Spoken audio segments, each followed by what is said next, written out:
In today's video, we're going to go over some creepy TikTok conspiracies. Let's get into it. Did you ever hear about this UFO battle that took place in 1561 in Germany? A UFO battle. It's documented. They had no idea what they were looking at. And someone did a drawing of what they saw in the sky. Supposedly, it was hundreds of people within Nuremberg. They looked up, and there was these like two red crescent things that were in front of the sun, and they started to move. All of a sudden, all these different objects started to appear in the sky. We were like literally fighting each other. There's nothing that like it just happened. What are the implications of that? Does that mean that maybe angels and demons were fighting on a plane in which we could see them? Or aliens just going at it. Different races of aliens? Possibly. Yeah, it's wacky. He describes the whole event of like what happened. After all this, there was something like a black spear, very long. The shaft pointed to the east. Whatever such signs mean, God alone knows. How do you live the rest of your day? Well, I gotta go to work.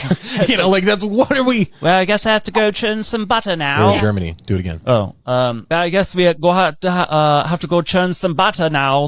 Make some pretzels. The fact that we have that documented is really crazy to me because that just sounds like galactic warfare, you know? I don't know if it's necessarily angels or demons or if it's interdimensional creatures or vehicles just battling it out for whatever reason. I'm not sure. In today's society, we would definitely have a lot of video evidence of something like that happening. It'd be pretty interesting, that's for sure. He found these in his basement. Yeah guys, what are you doing if you find these in your house? So for context, I came across this video on my For You page, and this guy is filming inside of his house.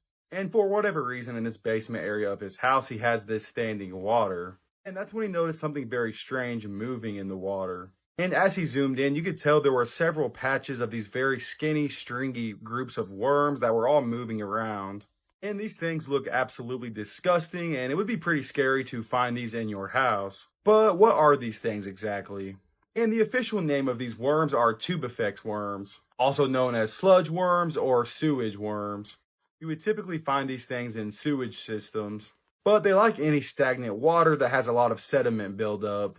And these things can handle very low oxygen levels, which is why they like stagnant water. But yeah, guys, these things are absolutely terrifying, and I would hate to find them in my house. That is a thing of what nightmares are made of. Imagine you see something like that in your sink or even in your toilet. Like maybe you go into the back of your toilet to take the lid off and to put like a freshener in it, and you just see a big old ball of moving worms. Life wouldn't be the same after that.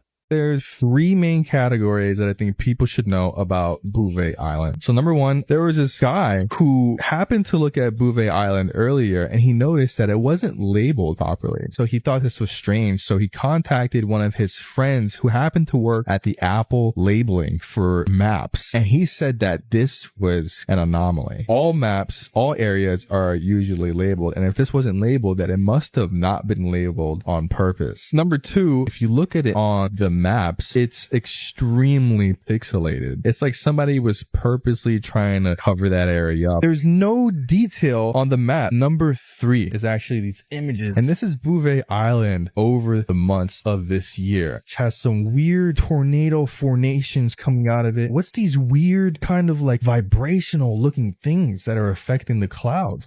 Here's another one. Here's another one. So what's interesting about this, bro, is that the scientists around are saying, oh, it's just instrument anomaly. But then you overlay that with the satellite imagery and you start to see, well, no, there might be some weird kind of like sound artifact coming out of Bouvet Island. I have actually never heard of this island before. And with those wave patterns in the clouds or whatever it was over the island does make you wonder, maybe they're sending out harsh radio waves or some kind of frequency waves that are disrupting that service. Or maybe that's where they test that type of technology. I wonder, since I've seen this video, if I'll start seeing more of these theories, because this is a pretty interesting one. I really wonder what could be out there. Let me know in the comments if you know a little bit more about this island or if you have any kind of theories or other stories about it that you've heard, because I've never have heard about this.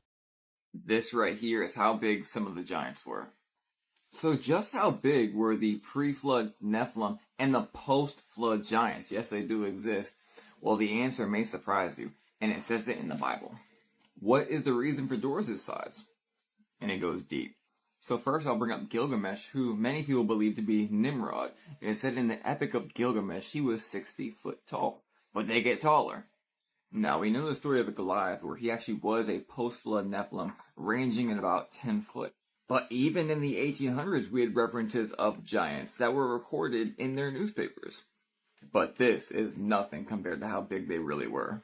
But check this right here out. In Amos 2, he's talking about how tall the Amorites were, the post-flood giants, having to do with the Exodus. Their height was like the height of the cedars. How tall is a cedar? 30 to 80 foot. Now, if you want my opinion, I believe the cedars in 12 to 1400 BC were much bigger than this as well. But how big is 80 foot? This statue of Buddha is 80 foot. Why such a specific measurement? I believe Buddha, Saturn, all these deities existed. Maybe, just maybe, they're showing us their real size. This would be about 80 foot. Can you believe people that freaking big were walking around on this plane? Now all the BC construction is starting to make sense, isn't it? Let me know y'all's thoughts below. If anything about giants, I think we could definitely be mistaking dinosaur bones for humanoid giants. And I also think that we could be mistaking dinosaur bones for biblical dragon bones, or what people of the past considered to be what dragons were, that we now phrase as dinosaurs. They could be also those types of creatures as well. But it would not surprise me if we did have a giant race of humanoid creature out there, because if everything else was giant, then sure, why wouldn't we have a giant humanoid creature out there? And as time progressed, they could have gone extinct because we're more efficient at hunting. They were really big, really loud. A lot of creatures could just run away from them. The diet of a giant is probably calorie intense. So they probably just got dwindled away due to not being able to adapt to the new environment that they were around. I like the theory of giants. I just really wish that we had more skeletal evidence of them and not just bits and pieces here. Like, I would like to see just how we do today in the graveyard. We have people buried. I would like to see the same as giants. Did they have a place where they buried giants? You couldn't ask for better evidence than that, you know? Hey, if you haven't done so already, go ahead and like the video and subscribe to the channel. I only ask once per video, and I make a video like this almost every day. And to everyone that's subscribed and or watching, thank you so much for being subscribed, and thank you so much for watching. And thanks for all the get well soon wishes and the prayers. I really appreciate all the advice on how to get better. I feel so much better. I'm still really congested, but it's way more manageable. And if there's anyone out there that's suffering from any kind of sickness that's holding them back right now, I hope the best for you. Please get well soon. And if it's anything to do with congestion or anything like that, go for some of that mullein tea. It really does help. And put a little bit of honey in there to sweeten it up. It's really good stuff. Shit's getting weird. Part infinity. Would you pay $4,000 to swing big sticks and scream in the woods with the aim of releasing your anger? So it's called the Rage Ritual Retreat, and the founder's name is Mia, and she describes herself as a spiritual fairy godmother and is known online as Mia Magic. You're gonna need big sticks. Right now I feel angry, right now I feel frustrated, everything, whatever you're feeling, let it out, express yourself. Now participants are encouraged to scream, to think of people and experiences that have wronged them, and swing big sticks for up to 20 minutes or until they can no longer move their arms as a way to release their emotions. Rage rituals go down in the forest so that they don't have to worry about bothering people nearby. And if you're thinking of joining a rage ritual, the packages range from $2,000 to $4,000. Right. I'm not knocking the experience, okay? I'm sure the experience is a great one, okay? Yelling and screaming is therapeutic, okay? Y'all know, if you're watching long enough, I used to scream all the time. It's very therapeutic. But I'm more knocking the price tag. $2,000 to $4,000 for something you can do for free? I don't know, bro. Like this guy said, I'm all for the activity of going out in the woods, screaming and letting it out and beating up the ground with a stick. Sure, why not? But that much money to do so? That's crazy. You know, I've heard about these rooms where you could go in and beat things up with a baseball bat, break glass and things like that. And it got me thinking, you know, I have another property that has a really old house that's in horrible condition, and I have a lot of junk that I could fill that house up with. I could probably create a business of setting that environment up for people to safely be able to destroy things inside that house. Might not be a bad business idea, but I don't know if I could charge that much. Maybe $20 for 20 minutes or something. I don't know. But it's an idea. People do like to take the frustration out on breaking things. Have any of you intentionally just took your frustration out on inanimate objects because it just felt good to break it? Did you know that there's 3 things that will be revealed after our deaths that exist now? What do you mean? What? There is a letter from Queen Elizabeth written to the mayor of Sydney, and she says, please don't open this letter until 2085. And it's like hidden in it's being held in a like secret vault in Sydney, Australia. Interesting. Wow. It'll sign Elizabeth. Is it going to be revealed like something big? But then there's a movie called 100 Years, the movie you'll never see. Oh. But it's starring John Malkovich, and it's to be released in theaters or to the public in 2115. Wow. They filmed it in 2015, and no one will see it until 100 years goes by. Lame. What if they know exactly what happens to us and they just made it? What into if a John movie? Malkovich is a time traveler? Weird. And then the last thing, which was super weird, Jackie Kennedy's bloody pink suit, the suit that she was wearing when JFK was shot, it's been held in a vault, secret. Like no one's allowed to see it. And they said they will release it to the public October 26, 2103. Weird. Why? Why? That's pretty crazy about Miss Kennedy's jacket. Like, why are they gonna wait so long before they release it to the public like that? I would not mind sending myself or my future bloodline a message of something in the future. That would be pretty neat. Have any of you done anything kind of like this where you've saved a letter to not be opened for X amount of years? Or is it something you've always thought about doing for your future generation? Let me know in the comments, because it sounds like a fun thing to do. So I was just like minding my own business, looking to see what needed to be cleaned in my house. And I looked behind my TV stand, and found this. That's a plant. That's like fully a plant growing in my house from outside. I don't know what to do. Like, it's literally, oh my God, ew. It's coming through my walls.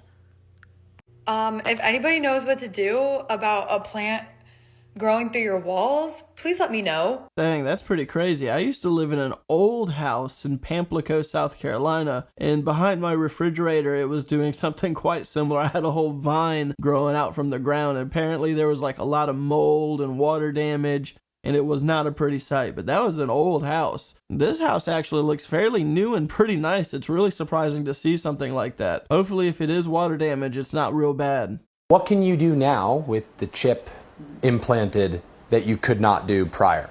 I can control a computer just like anyone else can, which is not something I was able to do beforehand. You just played some music? Yeah, man. That's awesome. Do you worry because you are the first patient that something unforeseen could go wrong now that this is inside your head? I wouldn't say worry. It was something where I knew that if I did this, then it would take a lot of headache and heartache away from the people down the road. Just last week, news that some of the threads in Nolan's brain had retracted, affecting the performance of the device. How'd you take the news when they told you that the threads had retracted? Yeah, it was really hard. It was very, very hard to give up all of the amazing things that I was able to do. I think I had cried basically afterwards. The problem becoming an opportunity for the makers of Neuralink to explore solutions. The reason we do clinical trial and early feasibility trial is to uncover these sort of issues as early as possible before they get marketed. And we rolled up our sleeves and found various different ways to for Nolan be able to recover his performance. Man, that's crazy. And it's crazy that we're heading towards a time where people are going to start having this done. This is happening regardless of our opinions of it. If it truly does help someone become more happy and be able to do things that they're not capable of doing, I'm 100% okay with it, because that brings them joy in a life full of misery. And not knocking this guy's abilities to utilize a computer, but we do have technology right now that can track eyes that does not require you to have any kind of bio implants, you know? It's a much safer alternative. Now, if you did not have eyes, it's a totally different situation. So I don't know if it's a better route in his case to have such a device in his head, but I get it. He's the first of its kind. He's testing it out and he's taking one for the team. Let me know in the comments on what you guys think about this. I know there's a lot of people out there that are not a fan of Neuralink, but if you are a fan of Neuralink, or if you're at least interested in it, let me know in the comments what you think that this device is going to be capable of doing in the future, because I have a feeling it's going to be able to do a lot of things. By now, you've probably all heard about the mud flood, but you know what's cool? When you find evidence of it really close to your home. This is Richmond, Illinois. And as I was driving through here today, I noticed a few things. Let's see if you notice, and let's see what you think. This was clearly what first got my attention. It just looks suspicious. Like the ground is higher than it used to be. And then you look across the road, and again, why would they build these doors into the ground instead of level? And then you go down the street just a little bit, and again, you get to something that looks like potentially the ground used to not be that high. And you go up the street just a little more again, and more of the same. Something that looks suspicious. And here's the piece de resistance. You cannot argue that. I think it is more than obvious that this was not designed to be like this. But at one point, this was a full window, and the ground used to be a lot lower. But if you guys have been watching my channel, you know I don't believe in some great reset. I think it was something else.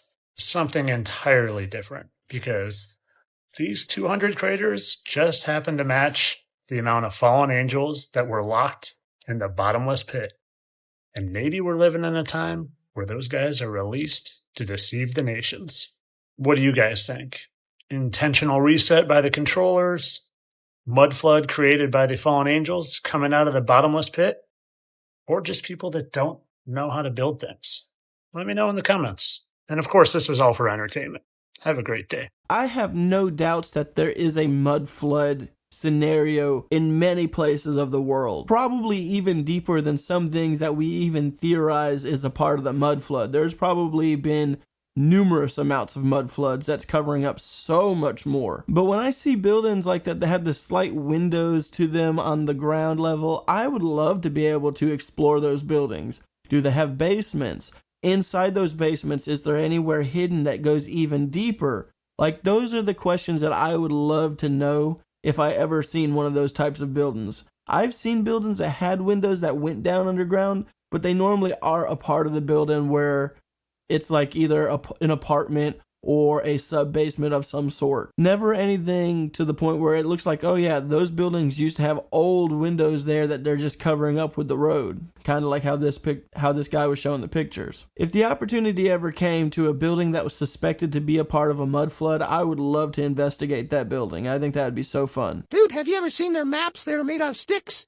No. See, they're 3D maps that are made from like sticks put together, and they can tell wind and air currents, and they can read the stars with them. That's how they navigated. Really? Yeah. Whoa. Let me see what this looks like. Yeah, look at this thing. Shit. They're sweet, right? Wow. What is them? Obviously, I have absolutely no idea how to read those. That's so weird. Polynesians are fucking incredible, though, if you think about the fact those people figured out how to get in a boat and go to literally the most remote spot in the world, which is Hawaii. Look at how crazy that is. Yeah. God, I love learning new shit. That is so cool. I've never heard about this before, and if that was really an actual map of something that they would use to navigate the lands, that was impossible to read. Like, how do you read that? Are any of you familiar with those maps? Have you ever heard of this before? Because that was a new one to me. Oh, there it is. See it? Yeah, it's on my side of the bank now. See it? I'm gonna zoom in as close as I can. There it is. It's like it's still in the water up to its waist. It knows I'm up here. I think it wants to come up here, but it's not going to while I'm here.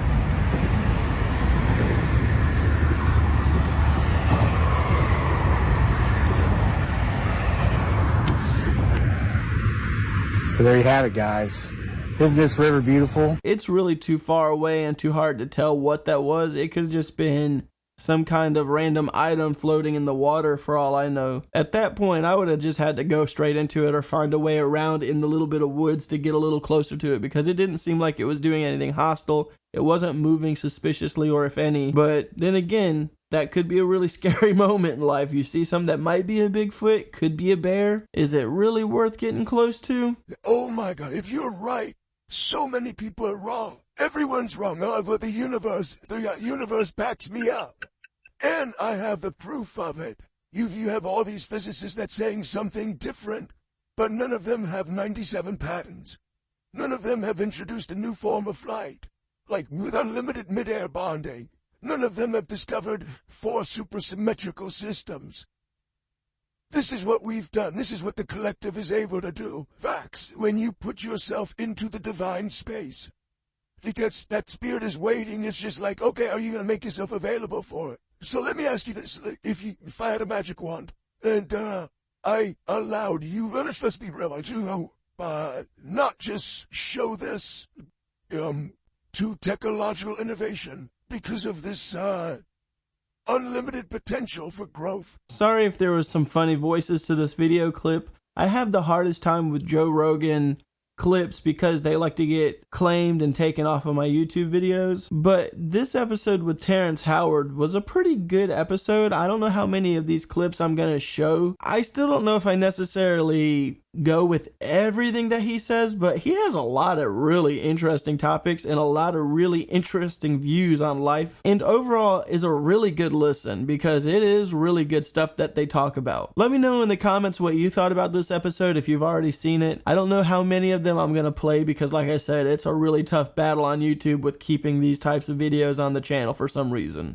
Have you ever heard of the dog-headed man? It starts 4,000 years ago. There's a race of hybrid humans with a literal dog head. They found it in Libya, carved onto these boulders. It was first written about by a Greek philosopher in 30 BC or something. Okay. Greeks have written about it. The Romans have written about it. Alexander the Great, Marco Polo, Christopher Columbus, St. Augustine. All these explorers throughout history have all written about dog-headed men. Whoa. The earliest writings from the Greek philosopher, he went and was exploring India. Deep in the mountains, there was these dog-headed men. He said that they were brutal and they would capture people and then eat them. They would talk to each other by barking. Imagine you're about to go to battle and you just hear howling. Thousands of them just howling. Dude, that would be so scary. There's a story of King Arthur, and he claimed to have fought and beat a dog-headed army in the mountains surrounding Edinburgh. I mean, how do they come to an existence? Yeah, you could say like from the Book of Enoch, where it talks about the fallen angels making hybrids of human, animal, beast. Yeah, and that's where you get like folklore of mermaids and centaurs. Ooh, I didn't think about that. Yeah. Yeah. This is pretty interesting, and it got me thinking, what if at one point in time, and this could have been thousands of years ago, hundreds of thousands of years ago maybe even just simply hundreds of years ago, what if there was a human hybrid of every mammal creature and they just were not as efficient as just standard humans because they had all of these other weaknesses amongst their strengths, while humans just had an overall balance of weaknesses and strengths, and they just started slowly going extinct because they just couldn't keep up with the human population? That's an interesting theory that came to mind. Let me know what you guys think about it, or if you have any of your own. Got an old school little car right there. It's real cool to go look up the videos of how cars, what they could used to be able to do. They could like ride up a mountain and do all kinds of crazy things. Now cars can like barely take a turn at like whatever, 30 miles an hour. But these things could just go all over the place.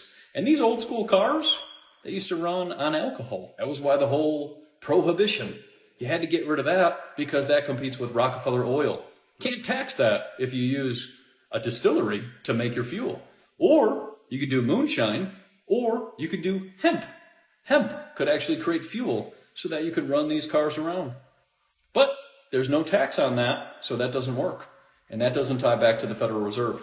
So they had a prohibition so that they could eliminate the competition. One thing about those vehicles, they weren't really the most comfortable vehicles in the world, but with today's technology, we should still be able to utilize that old technology and fuse it in with the new technology to get the comfort and durability. It just seems like more and more they're making vehicles like a smartphone. It just makes me wonder when Apple develops their vehicle, if you'll be able to just get the vehicle and have the payments added to your cell phone plan, you know? That'd be a pretty crazy time. There does seem to be some kind of a massive cover-up of something.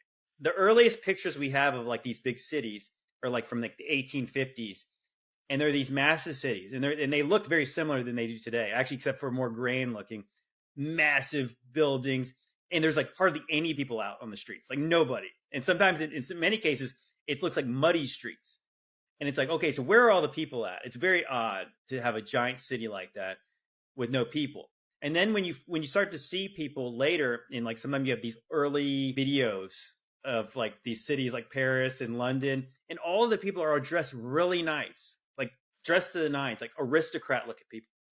And then you're like, that there's just something so off about this. Like I can't really kind of put my finger on it, but something's really off. And then you start to see the orphan train thing, and you're like, okay, so wait a minute, these things have to be related. And that's why I started to make the connections. Like, wait a minute, the people who are dressed like that were not working in factories, right? They weren't working in fields. They weren't working in factories. These people look very rich. So maybe the pictures with nobody in them in these big cities, maybe the orphan trains were related to the fact that they needed people to go work in the factories. And then if you go look in more old pictures, kids working in factories, kids working in fields, kids doing all these random jobs. And then you see the insane asylums. Okay, so between like 1860 and 1929 in America, there's 250,000 kids on orphan trains. Again, the population is much bigger now. That number is huge now. It's way bigger then. And then there was 150,000 people in insane asylums. Okay, so the math actually makes sense. Like that, were these the parents of these kids? And then the kids get shipped all around the world, all around the country, at least here. And I know it was a worldwide thing. And then you see like the things. So there's like 0 insane asylums now. There was like 1,500 of them in like 1900. There's like 0 orphanages now. Like all these things that are just, they don't have them anymore. And if you go look at the buildings that were prisons, orphanages, and insane asylums, and they're all these massive castle style looking buildings. You ever notice that? Yeah. It seems very clear that, to me at this point, that those buildings were repurposed. Because you would not build a castle and then turn it into a prison. You would not build a castle and then turn it into a insane asylum or an orphanage. Because they don't look like that. Like, why would you spend that much money doing that unless it was already there and they needed a use for it, and that's what they chose to use it for? If you believe kind of the mud flood story, and even if you don't believe, if you're not a Christian, you don't believe in the whole little season idea, you have to believe that the controllers, or whoever you want to call them, literally burned cities down, murdered people, threw people into insane asylums to hide stuff. They literally burned down the best buildings you've ever seen, that we've never seen, I guess now. You know, the best buildings ever created in order to hide something. So what could they be hiding? I think what seems very clear and obvious, it's something you could not even imagine. Like, it's bigger than you can even imagine. Because that's the only reason people would do that. Right? Am I wrong? I mean, like, you're talking about a worldwide thing that this happened in order to cover up something. And the history books don't write about the reason for all the mud. They don't write about all this stuff. Yeah, there's nothing deeper. This is like the very bottom of the rabbit hole. There's nothing deeper than Little Season, than what happened in the 1800s and 90s. There's nothing deeper than this, because this explains everything. Those are really good theories, and I wonder if a lot of them are true or not. But it's so hard to tell on some of these situations because we were just not from that time, and we just never got to experience the construction or the discovery of it. So now it's just all a theory, and some of it seems plausible and some of it seems a little far-fetched. But I do believe that we are standing on top of a lot of old lost civilizations that we have not even a clue about. Proof that Nahhh is alive. Watch. If you can understand me, touch my hand. If you can understand me, touch my hand.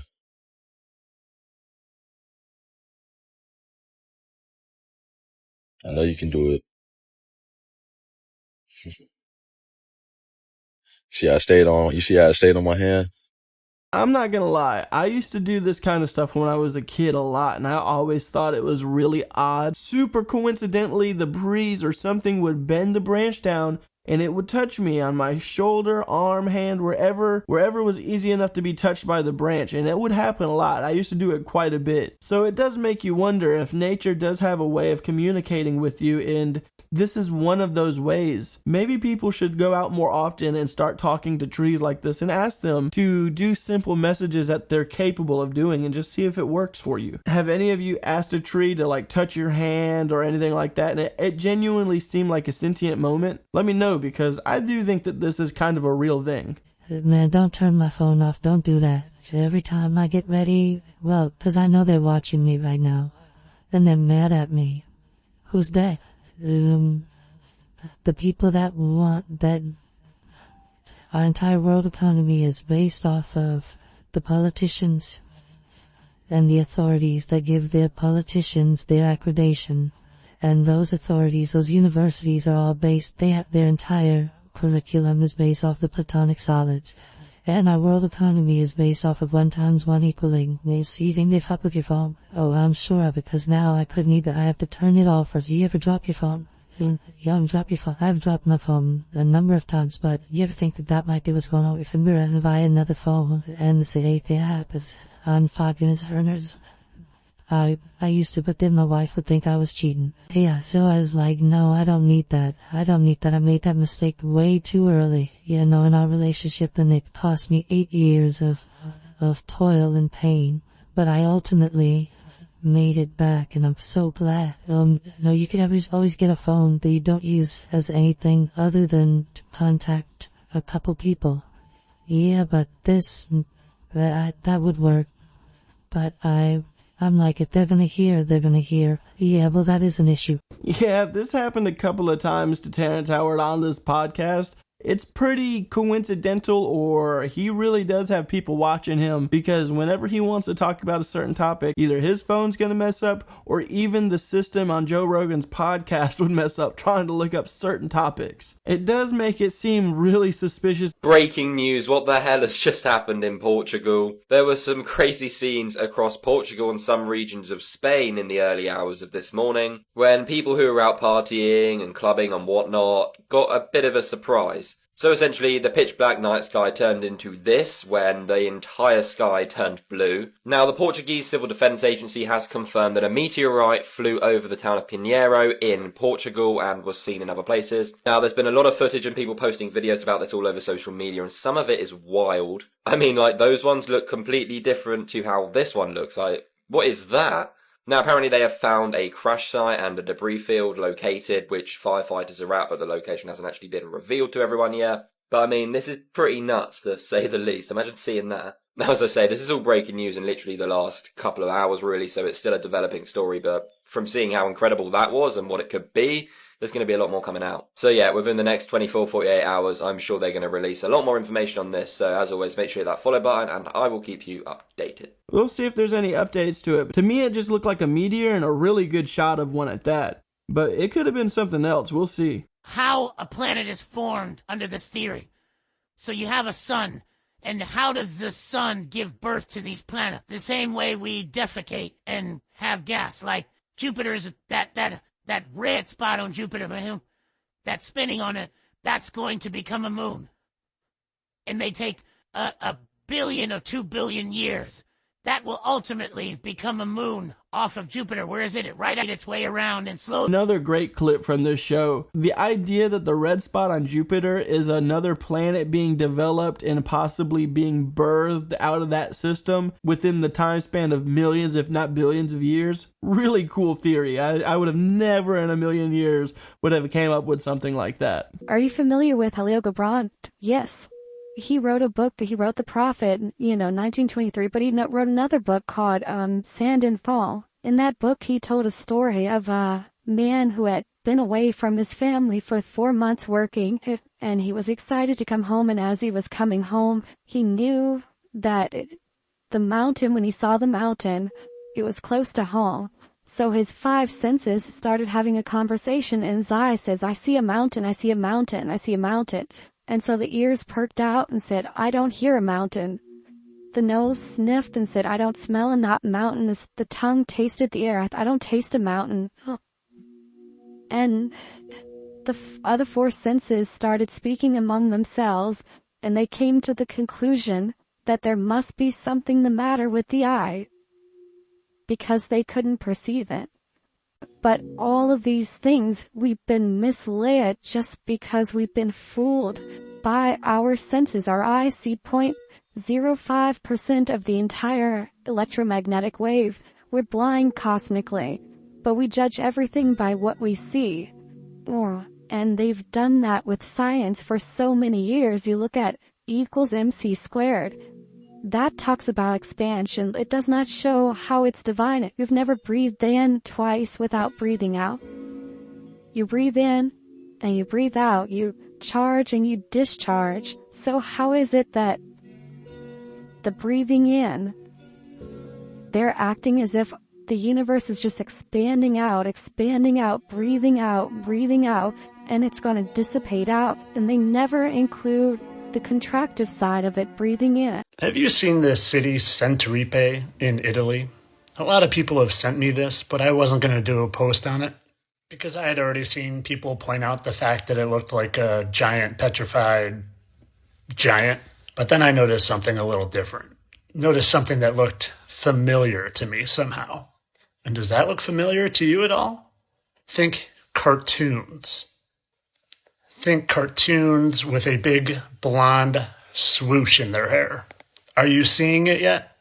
How about now? Alright, I'm gonna cut this video off there. I didn't expect it to go to Johnny Bravo. You mean to tell me this guy was gonna say that was supposed to resemble Johnny Bravo and that's where the inspiration of Johnny Bravo was from? Maybe I should have watched that whole video, but I think I'm gonna end it there on that one. Alright guys, I'm gonna go ahead and end this video here. As always, if you enjoyed any of these clips, links are in the description down below. And with that being said, have a good day.